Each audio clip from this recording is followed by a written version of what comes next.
Hello everyone, hi, how are you guys doing? Welcome back to another episode of a Good Omens reaction. This is Road Live, and my name is Matt. Hi, how's everyone doing today? We're watching... Okay, before we do anything, I have to say that by this point in time, I should be running another poll in order to determine what show is going to replace Good Omens. So I haven't decided what shows are going to be on that poll. I haven't done anything. But by the time this comes out on YouTube Public, there should be a poll. A free poll on Patreon. And there's going to be a link in the description, maybe in the comments, and you can go there and you can let me know what show to watch. Some shows that were on the previous poll are going to be there. Some shows that I don't know, man. I haven't decided for whatever. So this should be airing on YouTube Public on like April 7th. So let's say that the poll is going to be running up until like, the 21st. So I'm recording this on the 29th of April, so, of March. So on the 21st of April, there should be a poll coming to a close. So that's when we'll decide what will be the show replacing Good Omens. So check out the link in the description and comment probably in order to see what the poll, and you can vote there and let me know what show we're going to be watching after Good Omens. I'm thinking of including Broadchurch in there just because I want to throw some other BBC thing, but yeah, sure. We'll push for a couple things. But yes, Good Omens. So last time on Good Omens, what happened? The book of what was the name of the book? What was the title?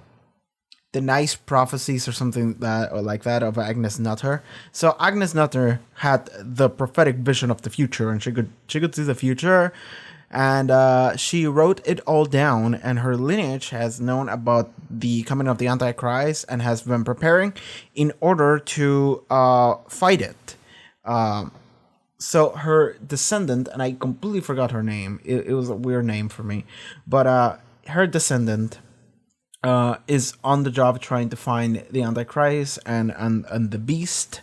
So that happened, but she came across Asifali and Crowley. They run her over with their car. Then they saved her and fixed everything, but she forgot her book, her grandma's book, on the car. So then Asifal got the book and he was like, oh shit. So then he read it, and then he was like, oh, there was a prophecy, and it was like, the number is the number of a man, and it's the number of the beast. And then he looked at the Bible, and it was like, the number of the beast, 600.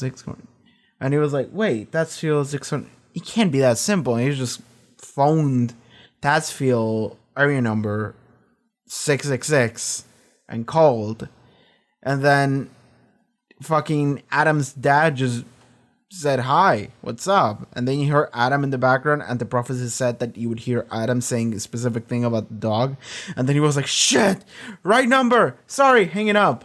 And that's where we ended, and that was pretty cool. We also got to know a little bit about the Witchfinder. So what was his name? Was it like Newton Pulsifer? The descendant of thou-shall-not-commit-adultery Pulsifer, that one. He met another guy, Mr. Shadwell. Was that his name? So they're doing some shit. We'll see where that goes. But for the time being, we were trying to locate the Adam, and we did. Well, Asifal did at the end of last episode, so we'll see what happens in this one. So, yes, that's it for this Good Omens recap. Let's just jump ahead and see what happens this episode. So, yeah. Good Omens, episode 3. Let's go. Wiping out the human race. Big storm. Ooh. Just the locals. I don't believe the Almighty's upset with the Chinese, or the Native Americans, or the Australians. Yes, not the kids. You can't kill kids. That's more the kind of thing you'd expect my lot to do. That unicorn's gonna make a run for it! Yeah, it's too late. It's too late! Oh, that's funny. Alright. Oh, God. My name.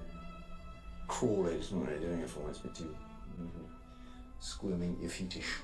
What was it he said that got everyone so upset? Be kind to each other. Oh, yeah. That'll do it. Even there, he's wearing the glasses. I've never eaten an oyster. Oh, let me tempt you to... That's your job, isn't it?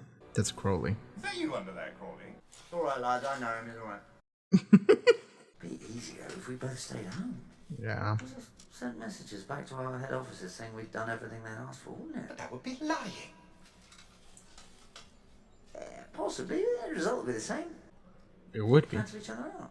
Oh my god, he looked a little bit like Geddy Lee right there. Inconspicuous here. He does look like Geddy Lee. Does both. The blessing and the tempting. Well, you've done it before. Dozens of times now.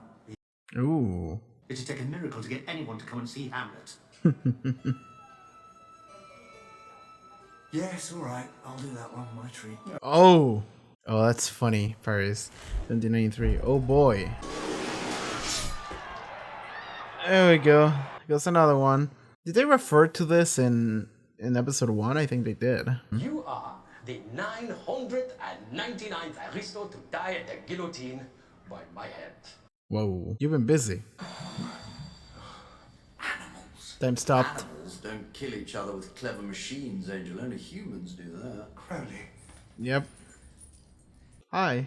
what about if I buy you lunch? Looking like that. Miracle it away. Change it. The change of clothes. Oh boy. Dressed like that, he's asking for trouble. Oh boy. I like this. Spending a lot of time learning about them. It's just gonna be the whole episode, or is it like... No, we still haven't had the intro yet. Wow, we've been 15 minutes in, and we haven't had the actual intro of the show yet. This is very interesting. I'm not bringing you a suicide pill, Crowley. Not what I wanted for, just insurance. Holy water. I don't need you. And the feeling is mutual. Obviously. Oh boy. Well, I know that it got better, because... Oh boy, what am I... Oh, okay.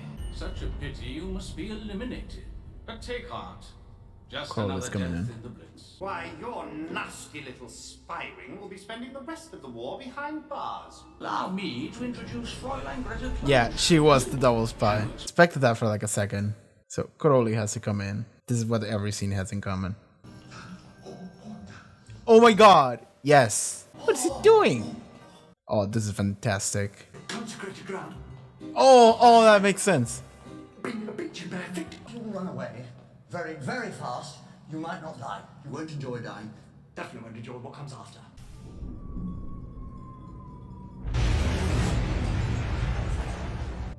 I understand you need a locksmith. My name's Shadowell. It's him! A man with hundreds of pounds to throw around. If you need us, the witch-funded army are here for you. Please tell Mr. Farrell is in the car. Yes! Did he just show up there? Yeah, he did. That's what that noise was. He need a word with you. I can't have you risking your life. Not even for something dangerous. So, you can call off the robbery. He brought you the holy water. Is it? Why does he want that though? There could be a scene where he just tries to drink it and nothing happens. It's like, this is just for water. This is cool though. Too fast for me, Crowley. This is great though. I love this. Intro! Oh, intro kicks in at 28 minutes in.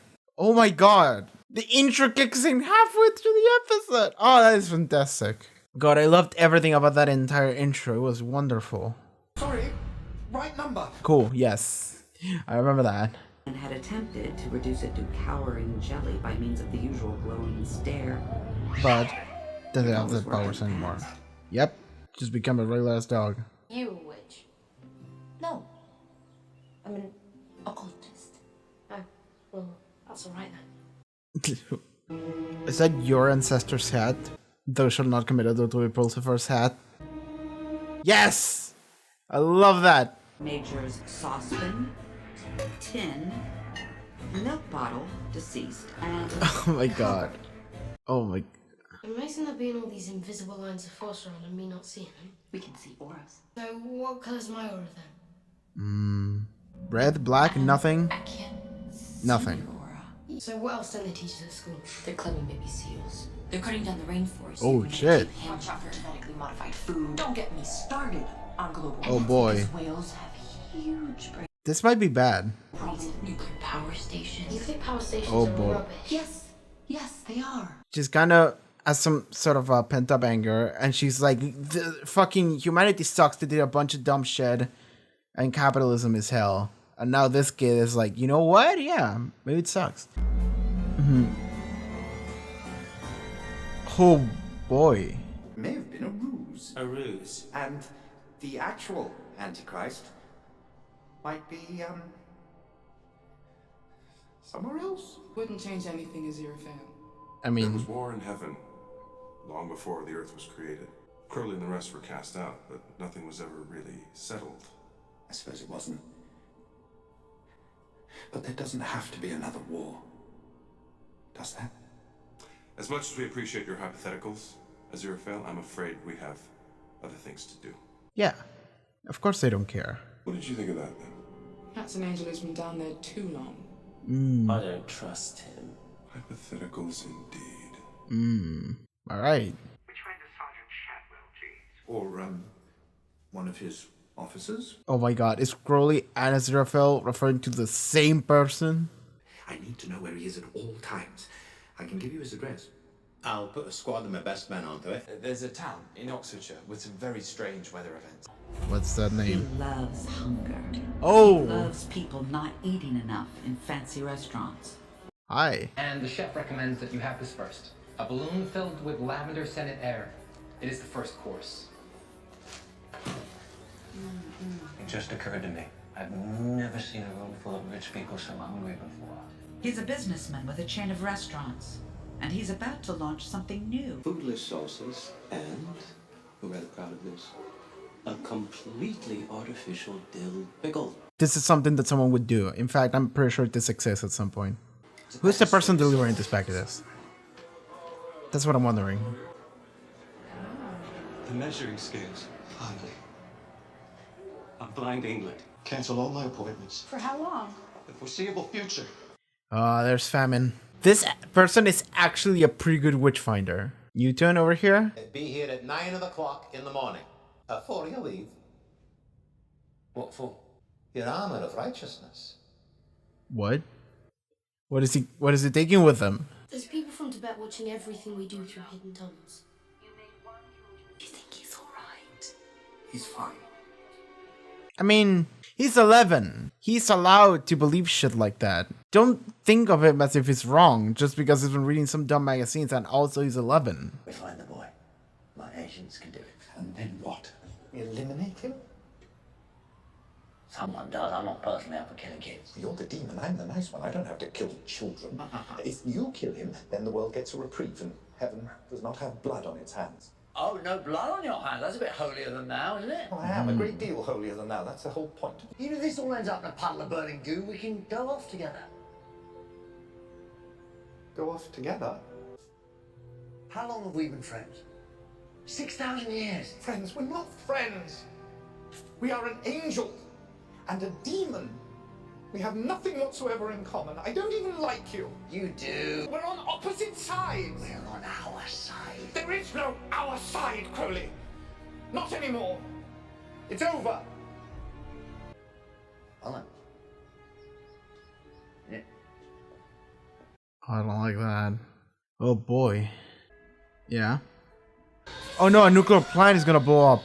Or some shit. 240 megawatts of power are currently being produced by this power station, Eric. It's just, according to our indicators, Nothing's producing them. There's nothing there. Not nothing, Chief. Okay, so they didn't blow up. They just vanished. Will you be our savior? Or the person that... Oh god. Wait.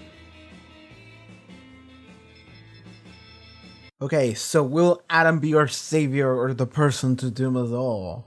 So now it's when it's starting to be like, alright, everything's falling apart.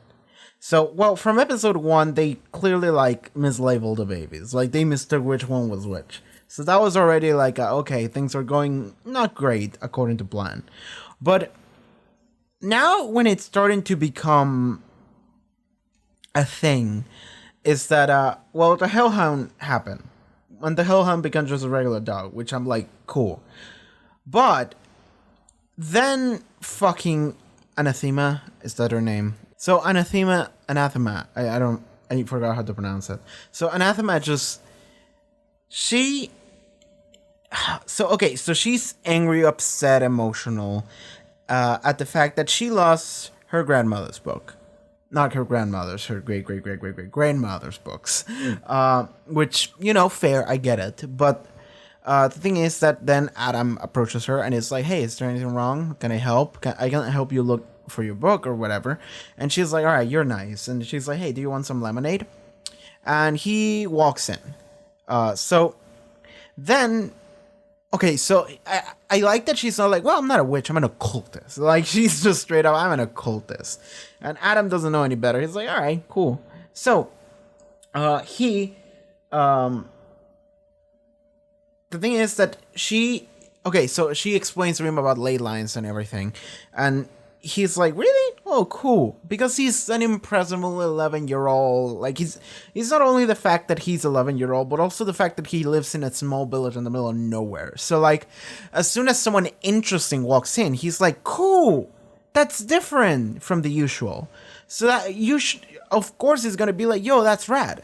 So she's like, oh yeah, fucking nuclear plants are bullshit, Lelands and the whales and whatever, right? Like, she's just spreading all of this thing in front of him, and he's like, oh shit, cool, I didn't know about any of that, but oh man, that's super interesting.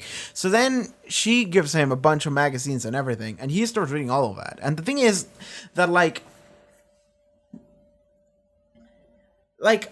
her magazines and what she believes in, like, I'm sure that to a significant degree, it is like real and true. But also another part of it is just like, since how do you pronounce that word? It's just some bullshit that, there's like a specific magazine that dedicates to selling this bullshit, and there's a specific group of people that will believe it and buy it, which is how this works. But there is definitely a thing to be said about the fact that humanity is fucking up the earth. It is. Like, whatever we're building, whatever we have going on, we are definitely not taking care of the earth. We're definitely not taking care of other people. There are a bunch of issues that we're just completely just ignoring. So, the fact that she is putting all of this on the table in front of Adam, whether it is real or not, she's complaining about it in front of this, like, 11-year-old, and he's like, oh, okay, I get it. Because he's impressionable. He's 11. And he's like, oh, listen, that sounds interesting. So then he starts learning about all that shit. So now at the end of the episode, like, I'm not entirely sure what happened, but what I think happened is that he just dreamed about or slept and heard voices in his mind and everything, where he just wants nuclear power to just go away, or nuclear plants to just start being what they are. So then we see a nuclear facility that goes and is like, we're generating, I don't know how much power, but there's nothing generating it. So then they go in there and there's no generator. There's just like a lemon candy. So that could be cool. Like, is that what's happening? Like, there is... It's not so, like... And this is what I'm wondering. Like, is Adam gonna be, like, our savior? Or the person to doom us all? Because... The thing is that,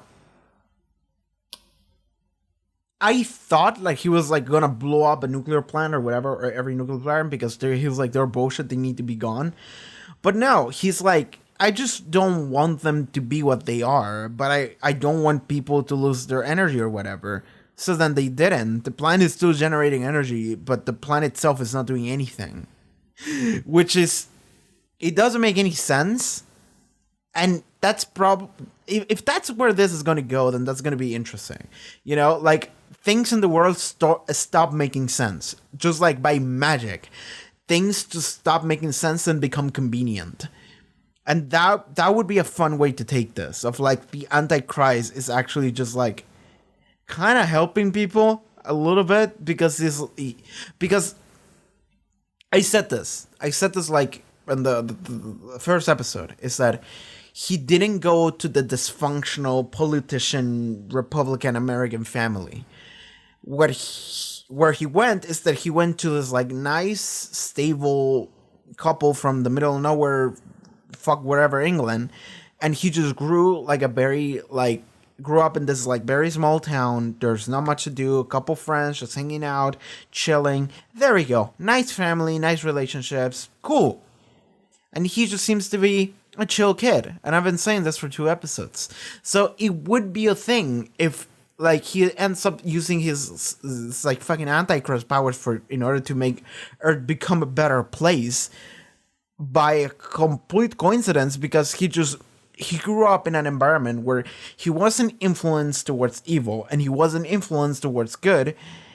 He was just chilling on Earth, and because of the good influences around him, and that's why his parents matter. That's why his like dumb friends matter, like fucking Pepper and Winsdale and fucking Brian. Like that's why they matter, because they matter to him, and therefore they are important, and therefore Earth is important, right? Because you can find relationships like this one, and that is what makes me wonder what is going to be where Adam goes, because it could be a thing of like he is like biologically predisposed towards fucking shit up.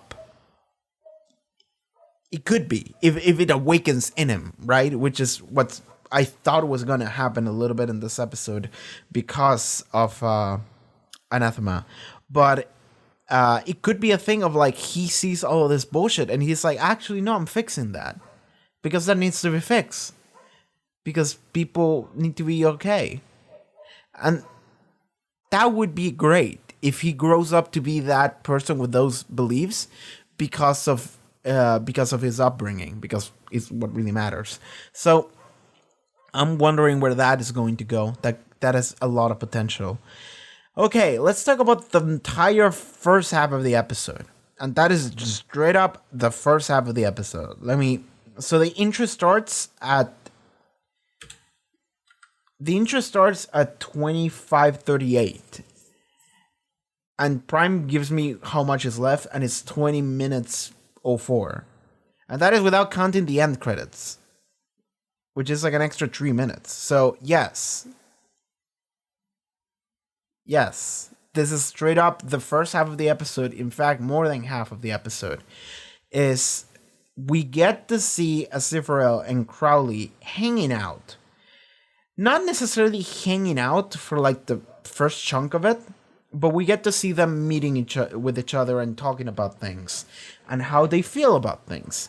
So we get to see things such as Aziraphale is, it appears that he's leaving the Garden of Eden, or he's like fixing it or something.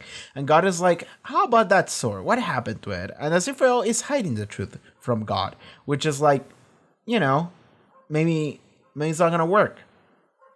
So after that, we get to see Aziraphale in like 1,000 years into the future, or 2,000 or whatever, and there is Noah's Ark. It's happening, and they're talking about how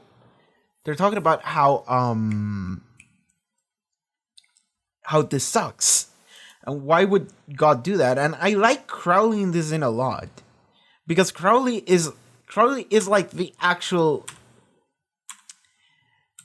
Crowley is okay. It's not that Aziraphale is not empathetic, but Crowley is very empathetic here, and he's like questioning and he's like judging, and it's like, why? Because it's like, really, is God going to wipe out everyone? Even not the kids. Can't do that to the kids. They're drowning everyone else. Like, I do like that Aziraphale is like, well, just the locals, like not the Native Americans, not the Australians, not the Chinese. It's like, oh, that's actually kind of a little bit fun. But yes, it is like a thing of like Crowley the entire time. It's like, really? Why? And it's God's plans are ineffable. You can't judge the Almighty, Crowley. God's plans are ineffable, yes. And I do like when Crowley is like, hey, look, that unicorn's making a run for it. Oh, it's fine. You have another one. It's like, oh my god, unicorns were real, except that one of them left and didn't get into the ark. Oh, it's so funny though. It's super funny. So that's I like that a lot. And then it's happening. The rain is happening, but I do like that scene a lot. I do like Crowley is fantastic. And by the way, I know my pronunciation of Crowley is not. Oh, by the way.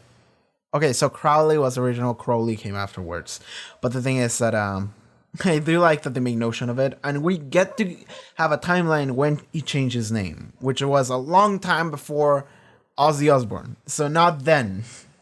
So that is not a reference in universe. Could be a reference meta, but not in universe. So after that, we get to see them in 33 AD, during the crucifixion of Christ. This is when he changes his name. And I do like that he's like, what is it said that made everyone so upset? And he will like be kind to each other. And it's like, oh yeah, of course, I'll do it. Okay. They were both there seeing it. And both of them met him. Of course they did.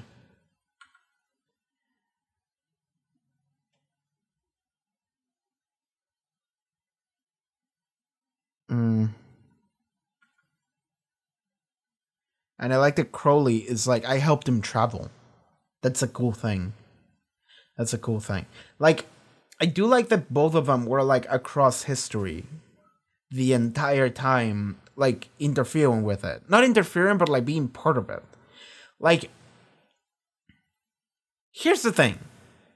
Is that part of me was like thinking that they were on Earth the entire time and they were appreciating humanity from like the sides. But they were actually living history. They were appreciating it as well, but they were actually living through it all. And I do like that we get to just see them do that. That is fantastic. So again, Noah's Ark, crucifixion of Christ, fucking King Arthur times, the White Knight and the Black Knight, fucking Shakespeare. Crowley was the one that made sure that that fucking Hamlet did well.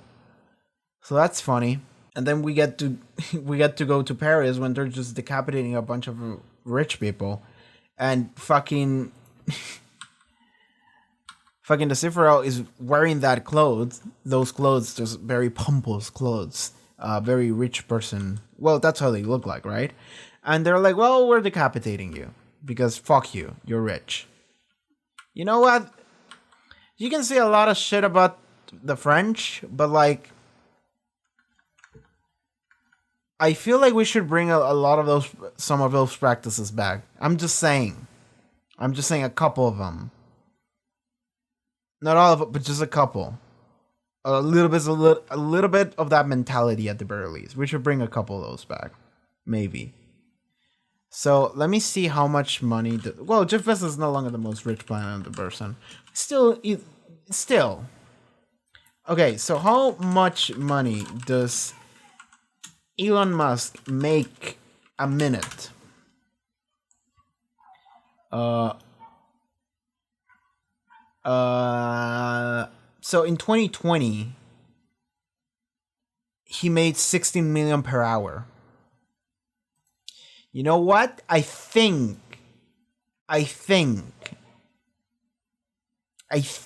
we are allowed to just redistribute that a little bit by some other means necessary. All right, so moving forward, I do like that Crowley is. So here's the thing about Crowley that I really like. Is that Crowley is not evil.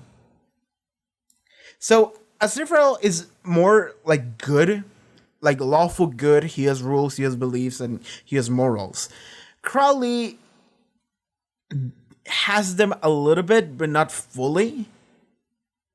But just not having those doesn't necessarily make you a bad person.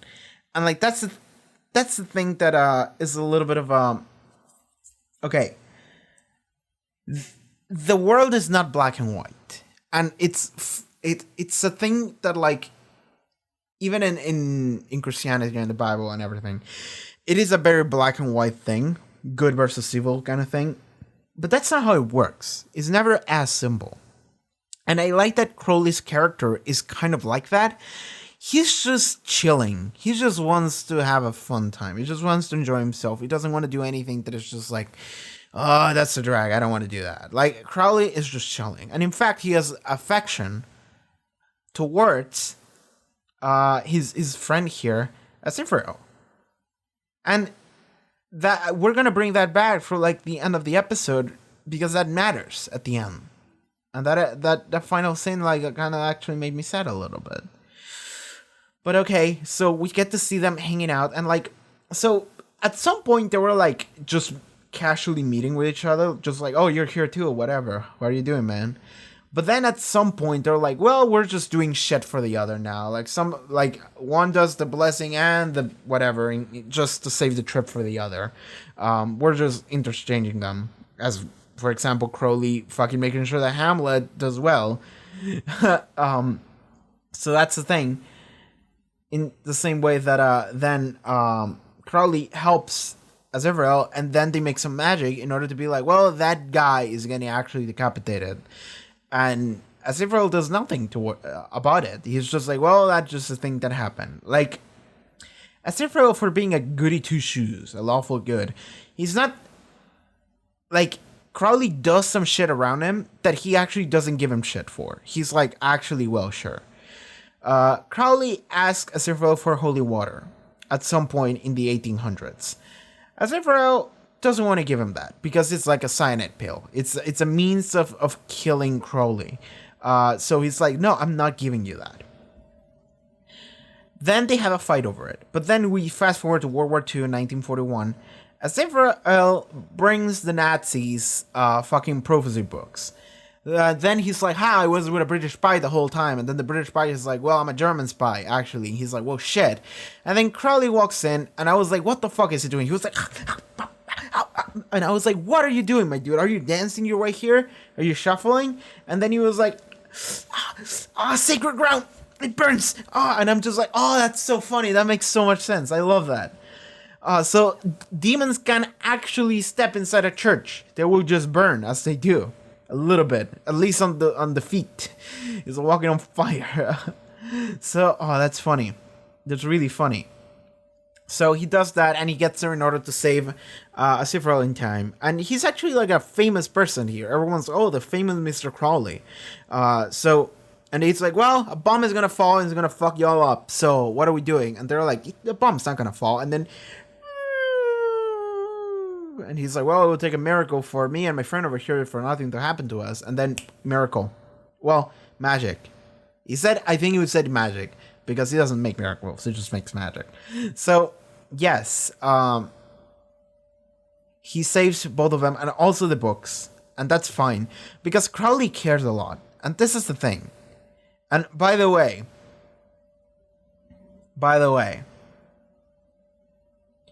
this show is very gay. Like, 100%. Zero chance it wasn't, like, at least a little bit intended. Because, like, and I understand that they're playing it as friends, because, yes. But also, like, the way their relationship works, and the way they talk to each other and what they do, and some of the lines, you move too fast for me, Crowley. I'm just like, bruh. So, okay. Crowley wants to get the holy water. Eventually, Aziraphale gets it for him. And also, Crowley meets Witchfinder Shadfield here. And then he keeps it in mind for future, which then it all comes back around. He recruits Mr. Shadwell. Aziraphale also recruits Mr. Shadwell in order to go find the Antichrist in Tadfield. So, cool. And he delegates to Newton. Is that his name, Newton? Who is actually smart. He's looking into things, and he's like, actually, I'm realizing that it's in this town, Tadfield, there's not, like, weather has been perfect for 11 years in a row. Like, every time it's been perfect, like a kid dreamed it. And it's like a weird thing, because witches can interfere with the weather, right? And it's like, like they're focused on witches, but like they got it. Like he got it. Like, oh, that's so interesting. Those characters are very interesting. So I'm excited for Newton to go there and maybe meet Anathema. I like if it was Mr. Shadwell, the one that went there, it would have been a little bit more like I'm worried. But because it's Newton, Pulsifer, as well as Anathema, I think that could be cool. Those characters are cool, so we can see what happens there. Everyone is converging on Tatsfield. So, here's the thing about the scene that like made me sad a little bit. Well, let's talk about, okay, so Aziraphale goes to heaven and he tells the people in heaven, Gabriel and everyone, about, so Hell might have lost track of the Antichrist. I also might have lost track of the Antichrist. I had to double check though, I'm not sure. And also, then the response that comes back is, well, it doesn't matter either way. It's fine. In the end, it won't matter. To which, fucking, what was the hypothetical that he posed? Was it, what if it does matter or something like that? He did pose an hypothetical. There doesn't have to be another war, does there? So here's the thing. Is that a little bit of the way that's phrased and said, and, you know, with the background that we just got this episode, makes me think that part of the reason why he doesn't want the Armageddon to come in is because he doesn't want to fight Crowley. Because he doesn't want to fight the demons. He doesn't want to be at war with them. It's not just about humanity being cool, humanity being chill, and wanting to save humanity because humanity matters.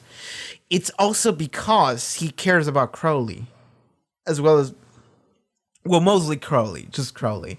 He doesn't want to kill anyone, and he doesn't think that he should have to fight in this war. So, it's a very interesting take in Heaven and Angels, this show.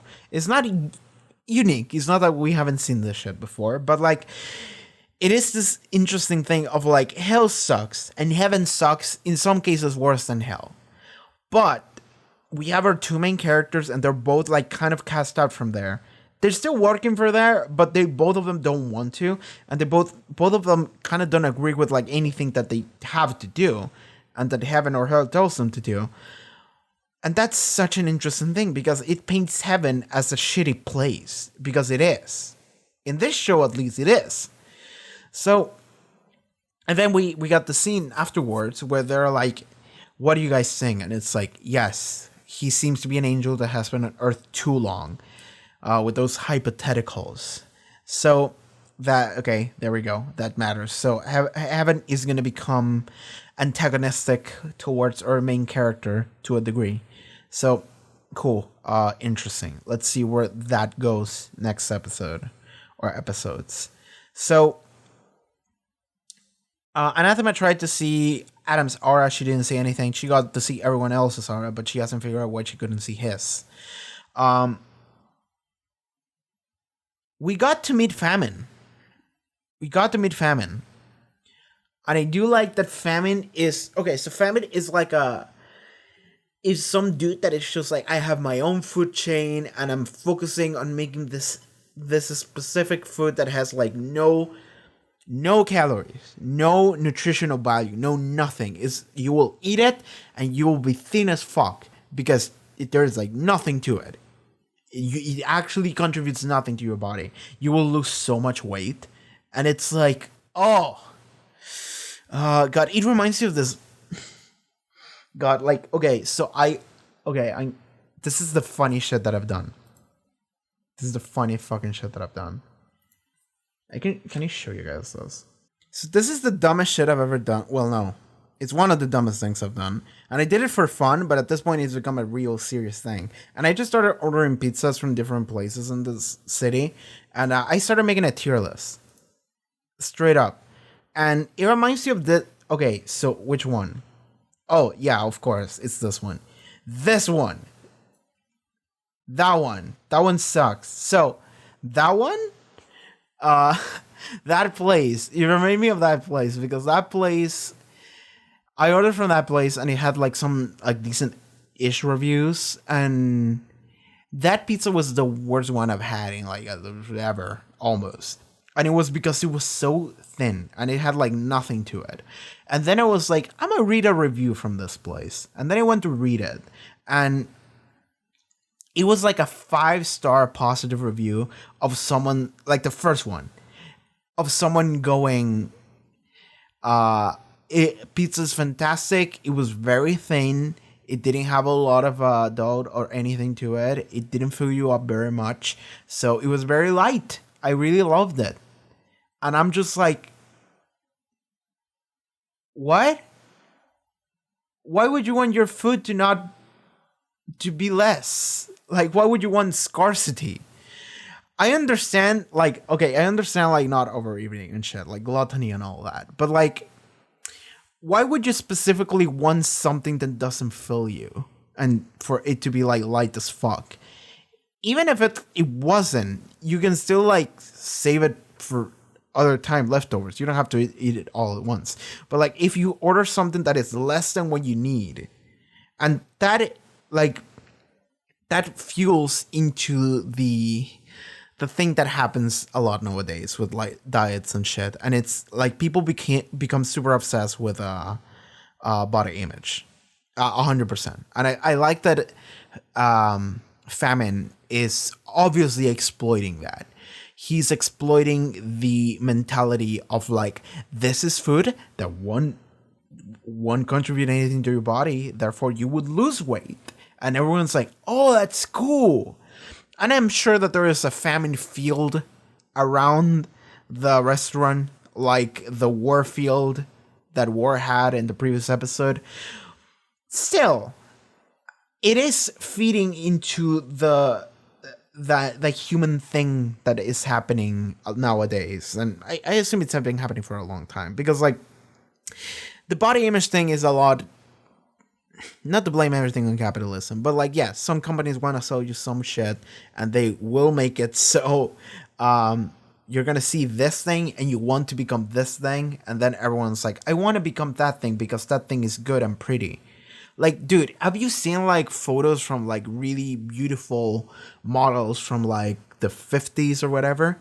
They were not thin.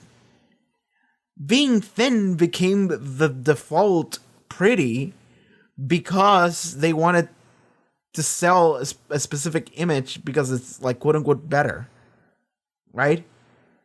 So, all right, fuck that. So, okay, I'm not going down that rabbit hole. I also don't know, I'm not that informed in order to talk about it, but it does suck that because I also have people in my family, and yeah, one of my best friends actually has body image issues a lot because they have what's the name of that thing? I'm not sure if it's anorexia, but let's go with that. It's they have a condition where they just sometimes they just can't just eat at all because they just feel disgusted by it. They have to like puke it out or whatever, and it's terrible.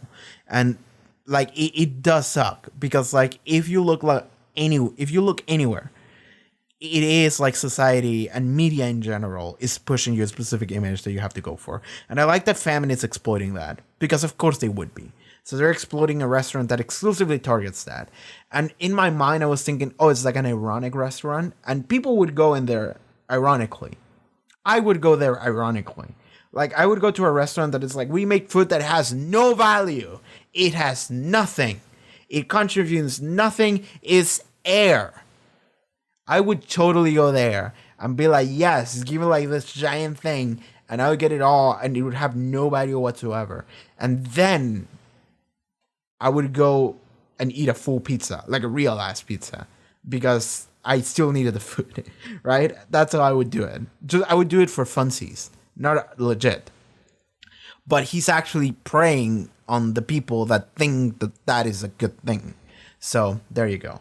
I like that Famine is exploiting that. I wonder what the other two are going to be. What are the other two horsemen? So the 4 horsemen of the apocalypse names.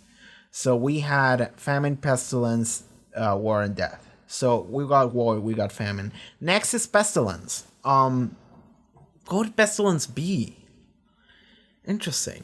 What is a place that has like a lot of like diseases? Like fucking most. I mean, nowadays everywhere. But listen to me. Before the year of our Lord 2020, when was it? Like, what had a lot of pestilence? Like, you can go to like some place around South America, so like here, that has like a lot of mosquitoes with diseases, I suppose. I don't know if Africa has a lot of diseases. Maybe I'm not too informed nowadays. I don't know what place has a lot of diseases. Or it could be just someone managing a hospital poorly, on purpose, and it's like everyone's in quarantine and shit. So it could be that. And then we have death. What would death be? It would be someone. Maybe death is the mailman. That's a question. Like, who's the mailman? The mailman that is delivering everyone their weapons or whatever, their items of war. Well, war, pestilence, famine, and death. I mean, but yes, they're items of. Oh, can you see the items? I'm looking at like a picture here. Oh, you can see them. Okay, so war has the sword.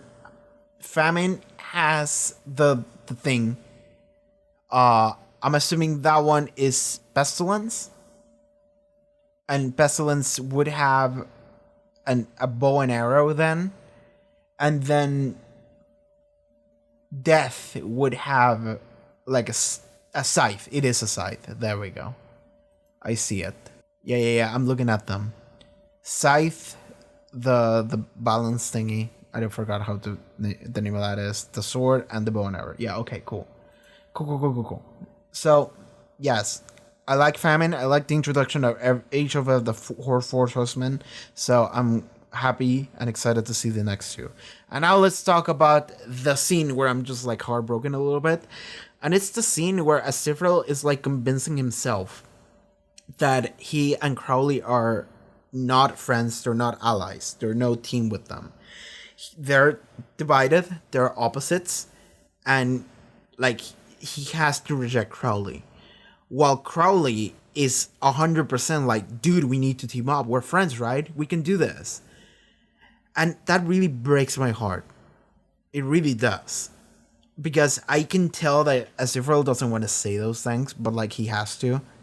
Like he's trying to convince himself a little bit of like this is the way it's gonna be because the plan is gonna happen anyway. So I have to get ready to the fact that we need to fight each other, we need to hate each other or whatever.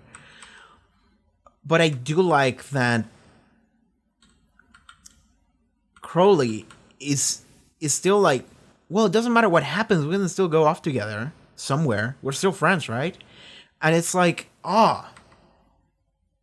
he's like, how long have we been friends? 6,000 years. And Aziraphale is like, we're not friends, we're an angel and a demon. We have nothing whatsoever in common. I don't even like you. And I like that Crowley replies, you do. Because he knows him, and he knows that he does. Like, I like that Crowley is not like, well, he doesn't like me. Crowley's instant reaction is like, you're just saying that because you're trying to convince yourself. You actually do like me. But Aziraphale is not backing down. He's like, we're on opposite sides. Crowley is like, we're on our side. Crowley is still trying to pull him back after what he's saying. Until eventually he's just like, alright, I suppose this isn't then. And just walks off. And that's fucking sad to me. It really is. I didn't like that scene. I mean, I liked it because it made me feel things, but I didn't like it, man. That sucks. Jesus. God, I don't like them being angry with each other. But like the thing is that we got to see that they did disagree and got angry with each other in the past as well. Thousands of years ago. Well, hundreds. And eventually they did come back to being cool with each other. Because they do have their differences. They're the opposite, almost. But also they're similar in some regards. And that matters, and that has value and meaning. And they are friends. Maybe more than that, you know? They're cool. They're awesome. And I don't like seeing them like this, so I hope that gets better next episode. At least next episode. Like, please let it be better. But yeah, there we go. Okay, I think that is it for this episode discussion. I feel. How long are we talking about it? Yeah, half 40 minutes. Sure, we talk about it a lot. So yeah, that was it for this discussion. Man, this episode was really good, actually. So, like, the first episode and second episode introduce a lot of things. This episode, they're just building up on what they already established, which is awesome. I love that. So that's why this episode is so good. I'm excited for the next one. I really am. So yeah, thank you for being here. And remember, there should be a poll in order to choose what the next show we're going to be watching after Good Omens is going to be for the Wednesday slot. So check out the link for that down there. Alright everyone, thank you so much for watching this reaction episode to Good Omens. If you would like to see next one already, it should be up on Patreon, as well as full length for that, this, and everything else. Check out the links in the description for that, social media, everything else, and I'll see you next time. Okay everybody, take care, bye bye.